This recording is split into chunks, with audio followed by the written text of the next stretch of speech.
नमस्कार. मी सुधीर कुलकर्णी. आपण बघताय कवडसा. मित्रहो, आपण ज्या राज्यात राहतो त्या राज्याची जी भाषा आहे ती त्याला बोलता आली पाहिजे आणि त्यामध्ये गैर असं काहीच नाही. काही मंडळी 30-30 40-40 वर्षे एखाद्या राज्यात राहतात आणि त्यांना तिथली भाषा येत नाही, हे त्यांच्या दृष्टीनेही नामुष्की वाटणारं असं आहे.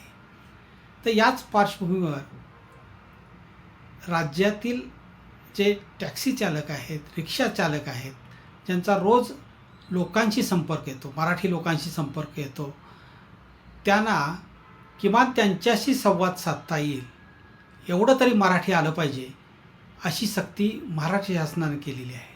म्हणजे आपल्या शासनाच्या परिवहन विभागानं केलेली आहे आणि त्यामध्ये त्यांना प्रशिक्षण द्यायची सुद्धा तयारी दर्शवलेली आहे. अनेकांनी त्याला प्रतिसाद दिलेला आहे आणि त्यांचं प्रशिक्षणही झालेलं आहे, काहींचं चालू आहे, काही अजून घेणार आहेत. असं तिन्ही टप्प्यात ते आहेत. पण आता एक झालेलं आहे की त्याची मुदत आता संपत आलेली आहे. शासनानं मराठी शिकण्याची जी मुदत त्यांना दिलेली आहे ती मुदत आता संपत आलेली आहे. त्यामुळं आता किती जणं कुठल्या घाईमध्ये प्रशिक्षण घेतात हे पाहणं आता महत्त्वाचं असणार आहे. पण तरी निदान ही मंडळी आता मराठी शिकण्यासाठी सकारात्मक दिसतात. ज्यावेळेला काही रिक्षाचालक किंवा टॅक्सी चालकांशी बोलता आलं त्यावेळेला त्यांनी सांगितलं की आम्हाला मराठी समजतं, बोलता येतं, पण थोडं थोडं येतं, काही वेळेला चुकू शकतो आम्ही, असं त्यांनी म्हटलेलं आहे. पण मराठी शिकलं पाहिजे यावर त्यांचं सहमत आहेत ते आणि त्यासाठी त्यांनी प्रयत्नही चालवलेले आहेत. हे निश्चितच आपल्या दृष्टीनं अभिमानास्पद आहे. आता त्यासाठी शासनानं रेटा लावावा लागला हे जरी खरं असलं किंवा त्यांचं लायसन्स रद्द करायची त्यांनी इशारा दिलेला आहे, हे जरी सगळं खरं असलं तरीसुद्धा त्यांनी सकारात्मकतेने मराठीकडे ते पाहायला लागलेले आहेत. हे सगळेच असे पाहत असतील असं मी म्हणणार नाही, पण अनेक जण मराठी शिकायच्या तयारीत आहेत. कारण मध्येच काही आकडा आलेला होता, त्यात 1,00,000 लोकांनी तरी किमान 1,00,000वर लोकांनी प्रशिक्षण घेतल्याचे माहिती आलेली होती. त्यामुळं लोक शिकत आहेत. मुंबईचं तर लाईफ वेगळंच आहे. मुंबईमध्ये साधारण आपण असं म्हणता येणार नाही की पण दुय्यम काम करणं जे आहे त्याला माणसं मिळत नाहीत. मराठी माणूस कुठला ते ही कामं करत नाही. म्हणजे साधारण पेपर टाकायचं काम असू दे, इस्त्री करायचं काम असू दे, प्लंबिंगचं काम असू दे, इलेक्ट्रिकचे काही कामं असू देत, भाजी विक्रेते विकायचे आहे किंवा फळं विकायची आहेत, ही सगळी जी कामं आहेत ही सगळी परप्रांतीय मंडळी करत आहेत. विशेषतः उत्तर प्रदेश आणि बिहार आणि राजस्थान साधारण ह्या राज्यातली मंडळी अधिकतर यामध्ये आहेत. त्यामुळे त्यांची हिंदीत भाषा असते आणि ते संवादही त्यांच्याशी हिंदीतच साधावा लागतो. त्यामुळं आता त्यांनी मराठी शिकलं पाहिजे आणि शिकण्यात काही गैर नाही. मला एक महत्त्वाचं सांगायचं आहे यामध्ये की माझं गाव विट्याजवळ आहे आणि विटा परिसरातील अनेक मंडळी सोने शुद्ध करण्यासाठी वेगवेगळ्या राज्यामध्ये आपली दुकानं थाटून आहेत. जे देशातलं असं एकही शहर नाही की जिथं ही मंडळी घुसलेली नाहीत किंवा जिथं ही व्यवसाय करत नाहीत. म्हणजे आमच्या दृष्टीनं ती अभिमानाची गोष्ट आहे, कारण ती मंडळी तिथं जाऊन त्या लोकांशी संवाद साधतात, त्यांच्या भाषेत संवाद साधतात आणि तिथं आपला व्यवसाय चालू ठेवतात. जे साधारण गलाई बांधव किंवा गलाई व्यवसाय हा या व्यवसायाला म्हटलं जातं आणि त्या मंडळींना गलाई बांधव असं म्हटलं जातं.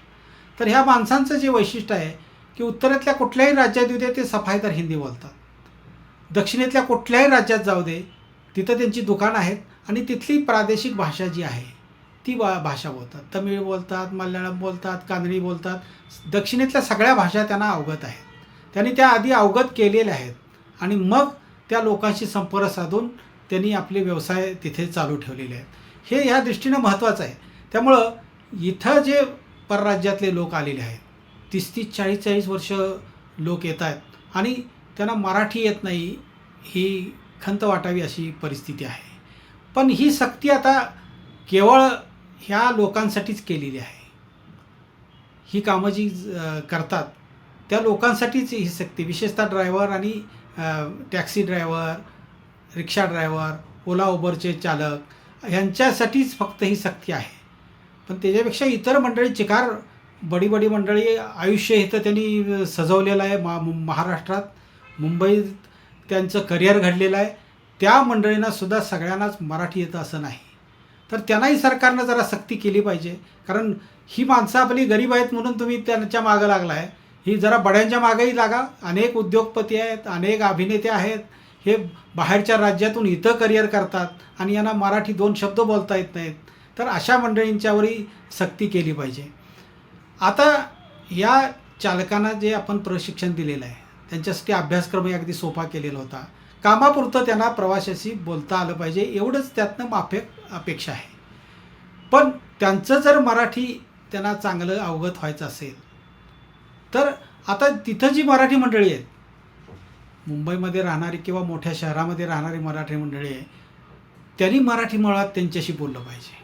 आता होतंय कसं, ही मंडळी मराठी बोलायचा प्रयत्न करतायत आणि आपणच बाह्य म्हणून त्याच्याशी हिंदीत बोलायला सुरुवात करतो. म्हणजे अनेक मराठी मंडळी त्यांच्याशी हिंदीतच संवाद साधतात आणि त्यामुळं एकतर त्यांचं मराठी सुधारणार आहे तसंच राहील किंवा ते दुर्लक्ष करतील. रोजच्या संवादातून त्यांची बोलीभाषा ही सुधारेल, मराठी सुधारेल. त्यामुळं त्यांच्याशी आता आपल्या लोकांनी मराठीमध्ये संवाद साधला पाहिजे, तरच ही मराठी सुधारेल. तर त्यांची मराठी ही चांगली होईल, आणखीन ते चांगल्या पद्धतीनं संवाद साधू शकतील. नुसत्या प्रशिक्षणात काम होणार नाही, रोजच्या व्यवहारात त्याच्याशी मराठी बोललं पाहिजे. त्याच्यावर मराठी चांगले शब्द कानावर त्याच्या वेगवेगळे गेले पाहिजेत. त्यातनं त्याला एखाद्यानं त्याला समजून सांगितला पाहिजे त्याचा अर्थ, त्याला हिंदीत काय म्हणतात. पण आपल्यालाच असा एक हौस असते की त्यांच्याशी आपणच स्वतःहून हिंदी बोलायला जातो आणि तिथं ही गंमत होते. आपण त्यांच्याशी मराठी बोललं पाहिजे. आता मराठीची अवस्था तशी म्हटलं तर बिकटच आहे. कारण अगदी ग्रामीण भागातल्या शाळेमध्ये सुद्धा इंग्रजी माध्यमातून शिक्षण दिलं जातं. त्यामुळे त्यांच्याशी मराठी बोलणार कोण? त्यामुळं घरच्याने आधी मराठी बोललं पाहिजे. सरकारनं आणखीन मराठीचा विकास होण्यासाठी काय काय करता येईल हे पाहिलं पाहिजे. नुसतं मराठी भाषेला राजभाषेचा दर्जा मिळाला, त्याचा उदोउदो झाला, सत्कार झाले, कौतुकं झाली, अगदी पंतप्रधानांना बोलवून त्यांचा सत्कार केला गेला. पुढं काय? मराठीचं पुढं काय चाललं आहे? त्या राजभाषा म्हणून आपण काय काय करायला लागलो आहे आत्ता, आणि त्याचं एक भाग म्हणून हा मराठी, इतरांना मराठी बोलायला लावलं हे. पण आपण आधी मराठी चांगलं बोललं पाहिजे, आपण आधी मोठ्या प्रमाणात मराठीचा वापर केला पाहिजे, हे कुणी बघायचं? तर हे यामध्ये लक्ष घातलं पाहिजे. नुसतं मराठी भाषा दिन साजरे करून हा प्रश्न मिटणार नाही. प्रत्येकानं जास्तीत जास्त मराठीत बोललं पाहिजे आणि लहान मुलांशी घरामध्ये मराठीमध्ये संवाद साधला पाहिजे. तरच मराठीचा जो उत्कर्ष आहे त्या माणसालाच मराठीची आच असली पाहिजे की मराठीचा कसा विकास होईल, हा प्रत्येकाच्यात स्वाभिमान निर्माण झाला पाहिजे. तरच मराठीला यापुढच्या काळात चांगले दिवस येतील. धन्यवाद. मित्रो, माझा हा विषय जर आपल्याला आवडला असेल तर माझ्या कवडसा या यूट्यूब चॅनलला सबस्क्राईब करा, त्याला लाईक करा आणि सर्व आपल्या मित्रपरिवारांना पाठवा. धन्यवाद.